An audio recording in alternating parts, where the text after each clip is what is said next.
Hi guys, it's Lisa Harvey here. So last time we finished on my ectopic pregnancy in 2017, my corneal, and now we're kind of skipping forward a bit. So this is going on to July 2018. We actually got married on the 5th of July, which was amazing. We had the most beautiful day, and obviously it was absolutely boiling hot.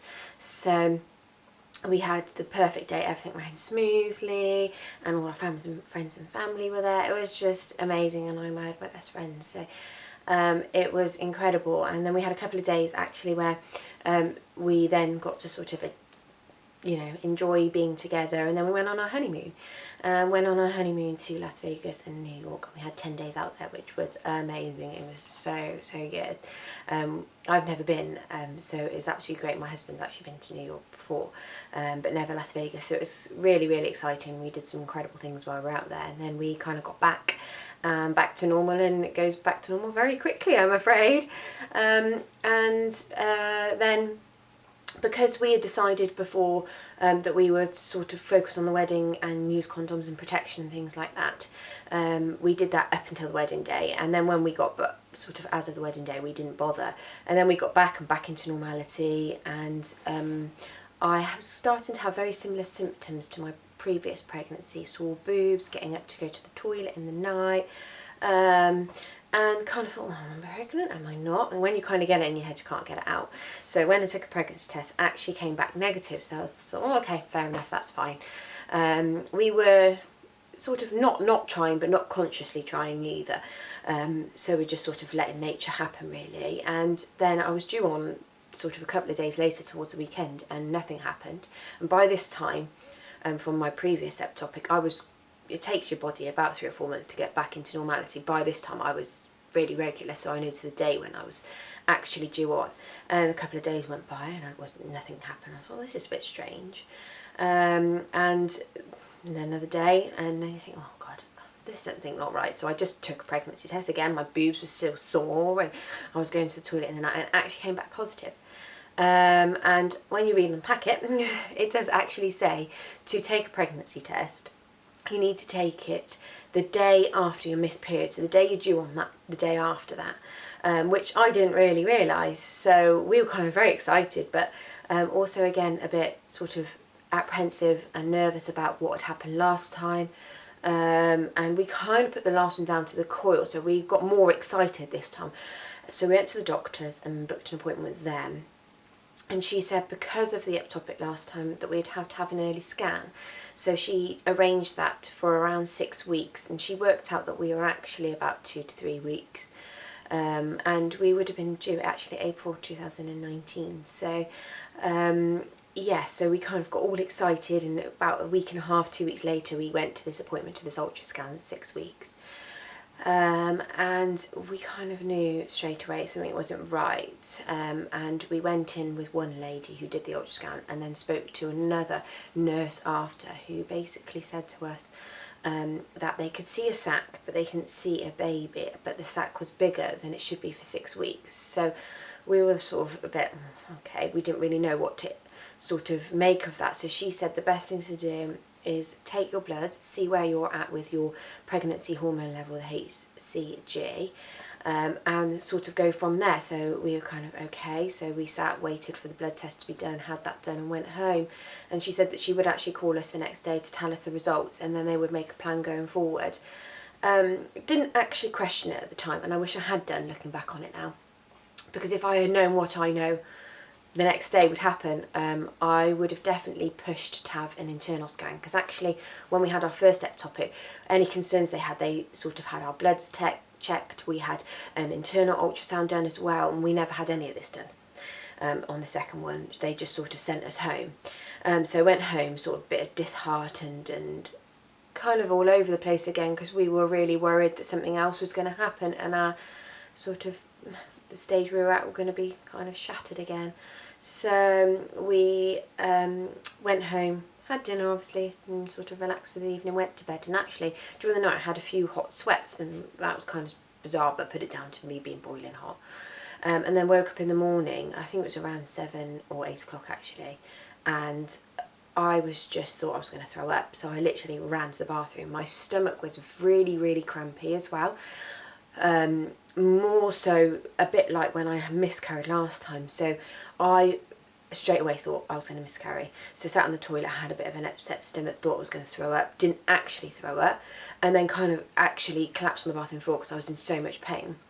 So my husband, I shouted to him and he was kind of worried, so I said, can you grab me a hot water bottle, which he did. I was coming across quite pale. By this time, I had probably been in the bathroom about sort of 10-15 minutes and the pain had increased slightly. So I was trying to take some tablets but couldn't, because I couldn't swallow them because I felt so sick. He was getting me to have sort of sips of water when I could, but again, it made me feel really sick. And I was just sort of lying curled up on the bathroom floor. And I was in quite a lot of pain, and within sort of half an hour the pain went from I'm having a miscarriage to no, I'm not, this is different, this is a lot intense pain, it's stronger, there's no sort of intermittent with it was just really, really intense. And actually it went from being sort of crampy pains actually to shooting pains all at my right side. So my husband tried to actually sort of lift me to try and get me into our bedroom, and I couldn't even move because my right arm was in pain, my right side was all in pain. He actually had to prop me up and sit me against the glass of the shower. I had a bowl in my hand because I thought I was throwing up, and I was actually heaving some of the times like I was going to throw up, but nothing came up. And I was panicking, and so was he. So I actually rang my friend who is an A&E nurse, and she said, can you take some tablets? And I said, I just don't think I can. And I think she kind of knew something wasn't 100% as well, because she said I sounded awful on the phone after. And she said, if you can't take tablets, get yourself to A&E. But so we kind of got off the phone with her, and my husband couldn't even get me out of the bedroom, so there was no way he was getting me to A&E. And I was in such pain. I kept just saying to him, I'm in a lot of pain, and I just said to him, you're going to have to call an ambulance. So he did. He actually called the ambulance for me, and they were kind of there very, very quickly. We were sort of on the phone, and they were asking my husband loads of questions, and they actually were asking me a lot of questions as well. And it didn't seem like a lot of time that we were waiting for them to come, but I was completely out of it, to be honest. I couldn't even tell you exactly the timing of everything, really. But they were there fairly quick, and they then come in, and I was still sort of in the bathroom at this point. They kind of led me down, put a pillow underneath my head to get me comfortable, because I felt really faint as well with it, like I was going to pass out. So I was just kind of trying to concentrate on not being sick, not pass out, trying to breathe through the pain. It was unbelievable. I've actually never experienced pain like this. It was to an extreme. There was a lady and a gentleman that rocked up for, obviously, the ambulance crew with the ambulance. My husband was very worried at this point, and he was trying to deal with everything else as well, because we had a food shop delivery come, and then a parcel was delivered. So he was trying to deal with that as well as sort of trying to sort me out, and get a bag packed for me and things for me that I needed to take. Luckily our sister and brother-in-law, they actually live up the road, so she kind of come down and helped out, which was fantastic, and kind of took the stress away from Steve a little bit so he could concentrate on me. And while the ambulance people were here, they were doing a lot of observations, so temperature, blood pressure, all that sort of thing, trying to get sort of cannulas in my arms. And because they didn't know the situation with baby, obviously like we didn't know, we can only tell them what we knew, they instantly said that I wouldn't be able to have morphine, I could only have paracetamol. So they were trying to get that into me as quickly as possible to relieve some of the pain. And because I was in so much pain, and I was in sort of a small ensuite, which is a really small bathroom, they wanted to try and get me out, so I couldn't stand, so they said, could you try and crawl out? So they sort of helped me crawl along the floor, which I was able to do, feeling the worst I've ever felt in my life, and propped me and got me onto the bed with a lot of help. I was still in my nightshirt at this time, so I had nothing on, I hadn't cleaned my teeth, I looked and smelled awful. And kind of sat up on the bed, and they just got me to lie down on the bed, which I did. And then they were still trying to put cannulas in me, still taking my obs, still asking me questions, trying to distract me as well from the pain itself. my husband was getting all my bits ready to go, and they basically said to me what they were going to do is take me in the ambulance to the hospital, which they decided to get me down the stairs originally on a bit like a sort of chair, but as soon as they sat me up to sit me up on to get me onto the chair, I passed out, blacked out, and I couldn't remember really anything. I kind of just, you feel really dizzy, and then all of a sudden everything's black. So they were raising my legs a lot to get the blood flow going to my head, to keep me awake. So they decided then actually to put me on a stretcher, which they did. Carried me down the stairs with actually the help of my husband, and got me in the ambulance. I actually rang the hospital ahead of time, which is not far from us, it's about 20 minutes away, and it's the closest hospital to us, and it's where I've been treated for my previous ectopic, and so they rang ahead of time to let them know we'd be arriving, and off we went. My husband actually came with us in the ambulance, which is great because I didn't want to be on my own, and actually with the journey they were driving pretty quickly, a lot of sirens, and I was sort of really spaced out and things like that. I was kind of with it, kind of not with it, if that makes sense. And I felt all of a sudden really sick, and I was actually sick in the ambulance, and the lady was lovely. She had a sort of a bag on hand and water on hand, and I think they were quite concerned about me because my blood pressure dropped very, very low. I think it was about 53, 55. So they were quite concerned, actually. I think they were more concerned than they made out to me at the time, so that I wouldn't worry, and also probably not to worry my husband as much either. The lady that was there looking after me in the back of the ambulance, the bloke was actually driving, got me to the hospital and said to me before we got there, just to make you aware that there will be a lot of people around you straight away. And she was, in fact they were both absolutely amazing, and I really never got to thank them. So if you ever see this, thank you. You were both absolutely incredible. In fact, I probably wouldn't be here now for you doing what you did and taking me as quickly as you did, and obviously the hospital doing their job as well. So it's, yeah, I just can't thank you enough really. So thank you, it means the world.